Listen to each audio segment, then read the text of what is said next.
I just want to let you guys know. I took my girlfriend a couple weeks ago to go see Avengers in 3D, and you know all I gotta say for my review on that is fuck that movie, okay? Now I have more specifically fuck Thor in that movie because he creates a completely unrealistic standard for less than average guys like myself to live by, okay? Me and my girl don't get out too often, so you know I was kind of happy that we were actually having a day night together. And I was actually, you know, I was kind of hoping to get something afterwards, right? I was excited to be there with her, and she was just more excited to be there with Thor. And you know, like I said, I was hoping to get some afterwards, and I'm pretty sure Thor's a god, you know, and I'm pretty sure he can do anything, even my girlfriend in a fucking 3D movie theater. You know, never find out. I wanted to get laid after, but he took care of that apparently for me while we were there. You know, at the same time though, I can't really fault Thor too much for that because he's a good-looking guy, you know. And I actually, during his scenes, I actually did find myself putting a hole in the bottom of my own popcorn bag against my will, though. Completely against my will. You know, seeing the Avengers, there's a lot of superheroes, superhero movies that are coming out, Batman, all that stuff, and it got me kind of thinking, you know, about like Wolverine. I really like Wolverine, but it must have been really fucked up for him as a teenager, because I picture Wolverine as being just like he's an emo teenager, and how fucked up would it be if you're emo, right, and you're just like, God, you know, nothing makes me feel better than cutting myself, right? Just to see how much you could bleed. And he's sitting there and he's trying so hard at it, but just he heals too quickly, so he just gets nothing, right? Like, how tough would that be? You know, he's just sitting in his bedroom, he's listening like some, you know, maybe like Coheed and Cambria or something like that, and he's just like, I hate my parents. I can't even bleed. It must have been shitty for fucking Wolverine, man. I have a soft place in my heart for Superman. He's actually one of my favorite superheroes. He's the first one I saw when I was younger and everything, and I actually really wanted to, after I saw Superman, I really wanted to be just like him, right?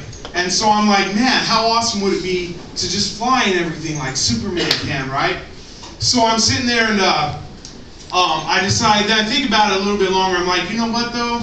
It would be pretty cool to be a Ninja Turtle too. Problem was, though, I already jumped off the roof. So it was kind of a hard landing for me when I got to the bottom.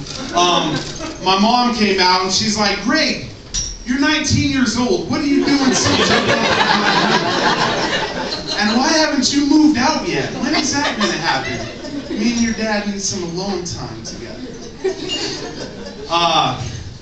I'm actually, I'm a dad now. We got dads out there, a lot of dads, anybody? One couple. Yeah, it's about the response that I get too, you know. I'm actually a stepdad. My little girl, my stepdaughter, she just turned 5 years old. Sad that I had to think about that, isn't it? God, at least my girlfriend's not here. She turned 5 years old, and we've been together for about 4 years. And I still remember, you know, I got into the role, and when you're a stepdad, you always hope, you know, it's like getting somebody else's Build-A-Bear. Okay, for example, just think about it like that, okay? Like, you're sitting there and you're hoping, like, okay, you know, I'm going to get the one that's just, like, dressed like a doctor, and when you push its hand, it's going to say, I'm going to work my way through college. But in reality, you get the one that's wearing a little crash helmet, and when you push its little hand, it's like, watch me lick my own elbow. I remember the first time that she ever came up to me, and she, it was her second birthday, and she comes up and she says, Daddy, I love you. I'm like, you know, this is the first time I ever heard that, right? So I get down.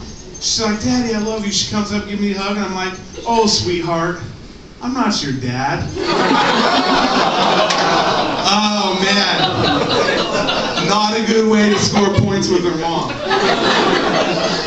You would think it was a sure thing, seeing as she has a kid already, but you drop a bomb like that, and it's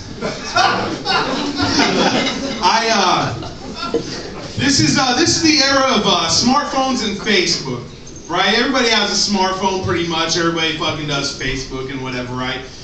And you know, this realization came to me the other day when my girlfriend started an argument with me over Facebook. You guys ever had your woman do that to you before? I got home from work and I go and I'm sitting in my living room. I'm sitting on the couch and she's sitting over there in a chair. Now keep in mind, she is literally 6 feet away from me, okay? And we're watching a TV show. I just came out of the bathroom, whatever, and she pulls out her phone and she starts typing into it. And I know right away what she's up to because there's only one reason she'd be pulling out her phone when we're sitting there together. She doesn't call a lot of people. And she's on Facebook, right? So I'm like, okay, so let's see what's going on. So I get my phone out and I'm sitting there looking up, and sure enough, a new status from her says, "Oh my God, he used the bathroom again and he forgot to spray the spray." I read this and I look over and I'm like, baby, really? Like, really? Really? Like, I'm sitting right here. I'm literally 6 feet away from you. You could have whispered it to me and I would have heard you and we could have dealt with it then, but instead you have to put me on blast over Facebook, right? So I'm like, all right, so this is how this game's gonna go, right? So not missing a beat, I pull out my, I have my phone, I'm like, okay, let's go ahead and put a little comment on that. Maybe if you learn to cook a little bit better, my shit wouldn't stink so bad.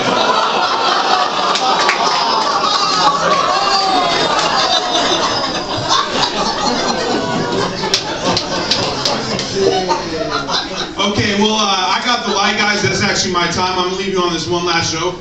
I have a buddy of mine who's a mime, and every time I come up with a new joke, I text it over to him, right? And he usually responds to me, LOL, so I know he's a fucking liar, too.